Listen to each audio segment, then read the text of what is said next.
बिस्मिल्लाहिर्रहमानिर्रहीम। अस्सलाम वालेकुम स्टूडेंट्स। तो आज के लेक्चर में हम एक इम्पोर्टेंट पर्सनैलिटी पर बात करने वाले हैं। एक ऐसी पर्सनैलिटी जिनके बारे में आप पहले भी बहुत बार सुन चुके होंगे, बहुत बार पढ़ चुके होंगे और उनका जो नाम है वो फेमिनिज़्म के अंदर बहुत ज़्यादा फेमस है।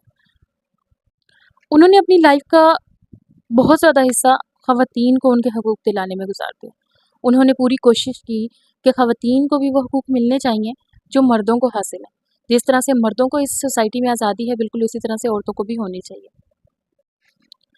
तो इन पर्सनैलिटी का नाम है मैरी वॉल्स्टोनक्रॉफ्ट। मैरी वॉल्स्टोनक्रॉफ्ट एक इंग्लिश फ़िलासफ़र, ऑथर और वुमेन्स राइट एडवोकेट भी थी। मैरी वॉल्स्टोनक्रॉफ्ट जो है वो अपने ग्राउंड ब्रेकिंग वर्क की वजह से बहुत ज़्यादा फेमस थी और आपने एक इतना इम्पोर्टेंट वर्क लिखा था वुमेन्स के लिए, वुमेन्स के राइट के लिए, जिसका नाम था a vindication of the rights of women, जो बहुत ज़्यादा फेमस हुआ, जिसकी वजह से बहुत सारे लोगों में इस चीज़ की का शऊर पैदा हुआ कि औरतों को भी उनके हकूक़ मिलने चाहिए। उन्होंने अपने इस वर्क के ज़रिए से सोसाइटी को ये पैगाम दिया कि औरतों को भी मर्दों के बराबर हकूक़ हासिल हों, ताकि वो भी मर्दों के बराबर चल सकें और इस कॉन्सेप्ट को ख़त्म किया जाए, इस नज़रिए को ख़त्म किया जाए, जो लोग कहते हैं कि औरतें जो हैं वो मर्दों से हमेशा कमतर होती हैं और वो मर्दों के बराबर कभी खड़ी नहीं हो सकती। उनका यही मकसद था कि वो औरतों को भी मर्दों के बराबर खड़ा करें, ताकि वो इंडिपेंडेंटली अपने लिए कुछ कर सकें और अपनी लाइफ को आसानी से जी सकें। और आपका ये famous work a vindication of the rights of women जो कि 1792 के अंदर आपने लिखा था और इस वर्क की वजह से बहुत ज़्यादा आपको इज़्ज़त मिली, बहुत ज़्यादा आपको मर्तबा मिला इस वर्क की वजह से। तो हम देखते हैं उनकी अर्ली लाइफ को।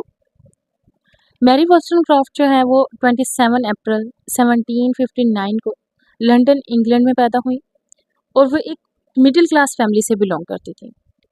लेकिन उन्होंने इस मिडिल क्लास फैमिली के अंदर रहकर भी एक बहुत बड़ा काम कर दिखाया। वो एक फेमस राइटर बनी और उन्होंने औरतों के हकूक़ के लिए आवाज़ उठाई और उन्होंने वो काम कर दिखाया जो वहाँ पर किसी औरत ने नहीं करके दिखाया था। जिस काम के लिए औरतें हमेशा डरी और सहमी रहती हैं, कभी अपने हकूक़ के लिए आवाज़ नहीं उठा सकती, उन्होंने वो काम करके दिखाया था। उनकी फैमिली बैकग्राउंड की अगर हम बात करें, तो मैरी अपने पेरेंट्स के साथ रहती थी और मैरी 7 बहन-भाइयों में से दूसरे नंबर पर थी। मैरी के फादर जो थे वो बहुत ही ज़्यादा टॉक्सिक थे, ड्रग्स एडिक्टेड थे, हर वक्त वो ड्रग्स लेते थे और उन्होंने बहुत ज़्यादा पैसा इस चीज़ पर गंवा दिया था, बहुत ज़्यादा पैसा खर्च करते थे इस चीज़ पर, लेकिन वो अपनी आदत को नहीं छोड़ पाए, किसी भी हाल में।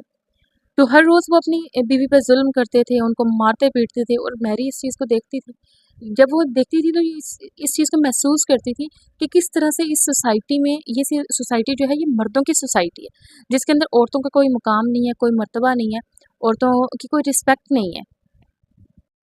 हालाँकि एक औरत अपनी फैमिली को सँभालती है, अपने बच्चों को सँभालती है और पूरी नस्ल को, एक कुंबे को सँवारने वाली होती है, लेकिन फिर भी जाके उनके साथ इस तरह का सलूक किया जाता है जिस तरह के मैरी की मदर के साथ होता था।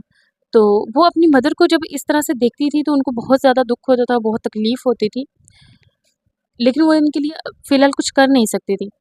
लेकिन उन्होंने यहीं से उनका इंटरेस्ट जो है वो वुमेन्स की हकूक़ की तरफ गया कि वुमेन्स को भी उनके राइट्स मिलने चाहिए, वुमेन्स को भी मर्दों के बराबर राइट्स मिलने चाहिए, ताकि वो भी अपने लिए आवाज़ उठा सकें, हर नाइंसाफ़ी पर, हर ज़ुल्म पर जो उन पर किया जाता है।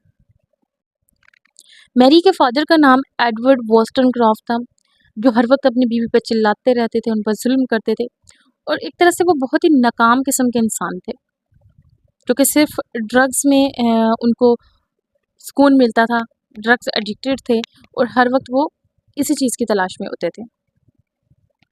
मैरी की मदर जिनका नाम एलिज़ाबेथ डिक्सन था, जो इमोशनली अपनी बेटी से बहुत ज़्यादा दूर रहती थी, इसलिए मैरी ने अपनी छोटी बहनों का ख़्याल रखना शुरू कर दिया और मैरी को ज़्यादातर फॉर्मल एजुकेशन नहीं मिली थी। फॉर्मल तौर पे उनको पढ़ाया नहीं गया था, बस स्कूल तक की तालीम उन्होंने हासिल की थी, उनको आगे नहीं पढ़ने दिया गया था। उस ज़माने में क्या चीज़ थी कि औरतों को तालीम तो दी जाती थी, ये नहीं कि उस वक़्त तालीम नहीं दी जाती थी, लेकिन औरतों को किस तरह से तालीम दी जाती थी, ऐसी औरतों को तालीम दी जाती थी जो बहुत ही बड़े घरानों की होती थी। उन औरतों को वेल्दी फैमिली से बिलॉन्ग करने वाली जो औरतें होती थीं, उनको तालीम ज़्यादा दिलाई जाती थी और जो मिडिल क्लास फैमिलीज़ होती थी वहाँ पे जो बेटियां हैं उनकी तालीम की ज़्यादा अहमियत नहीं होती थी इस चीज़ की कि उनको तालीम दिलाई जाए। लेकिन मैरी को बहुत ज़्यादा पढ़ने का शौक़ था और उन्होंने खुद ही पढ़ना शुरू कर दिया, सीखना शुरू कर दिया। वो बुक्स बहुत ज़्यादा शौक़ से पढ़ती थी और उसकी एक दोस्त थी फैनी ब्लड। फैनी ब्लड उसकी ज़िंदगी का एक अहम पार्ट थी, बहुत अहम हिस्सा थी। फैनी ने मैरी की सोच पर बहुत ही गहरा असर डाला। अपनी जवानी की उम्र में जब पहुंची मैरी तो मैरी ने अपना घर छोड़ दिया क्योंकि घर का माहौल बहुत बुरा था। हर वक्त शोर शराबा, टेंशन, डिप्रेशन का शिकार हो रही थी वो, क्योंकि हर वक्त जो कुछ वो अपने घर में देख रही थी वो सारी चीज़ें उसके लिए बहुत मुश्किल थी उन सब चीज़ों को फेस करना। इस वजह से उसने अपना घर छोड़ दिया और उसने एक अमीर औरत की लेडी कंपेनियन के तौर पर काम किया। बाद में उसने अपनी दोस्त फैनी के साथ मिलकर न्यू विंगटन ग्रीन में एक स्कूल बनाया, लेकिन फैनी की डेथ हो गई तो इसके बाद ये स्कूल भी बंद कर दिया गया। लाइफ में इतने टफ एक्सपीरियंसेस ने मैरी को ये समझने में हेल्प की कि औरतों के साथ सोसाइटी में किस कदर नाइंसाफ़ी होती है, किस कदर उनको ज़लील किया जाता है इस सोसाइटी में। इसलिए उसने औरतों के हकूक़ के लिए आवाज़ उठाई और मैरी ने एक मुश्किल ज़िंदगी गुजारी, लेकिन उसकी अक्लमंदी, आज़ादी पसंदी और हिम्मत ने उसे एक अहम सोच वाला इंसान बना दिया, जो आज भी वुमेन्स राइट की जंग में याद की जाती हैं और उनका नाम बहुत ही ज़्यादा इम्पोर्टेंट है फेमिनिज़्म के अंदर। उम्मीद है कि आज की वीडियो आपको अच्छी लगी होगी। अगर वीडियो अच्छी लगी हो तो वीडियो को लाइक कीजिएगा। चैनल पर नए हैं तो चैनल को सब्सक्राइब कर दें। मिलते हैं नेक्स्ट वीडियो में, तब तक के लिए अपना बहुत सारा ख्याल रखिएगा। अल्लाह हाफ़िज़।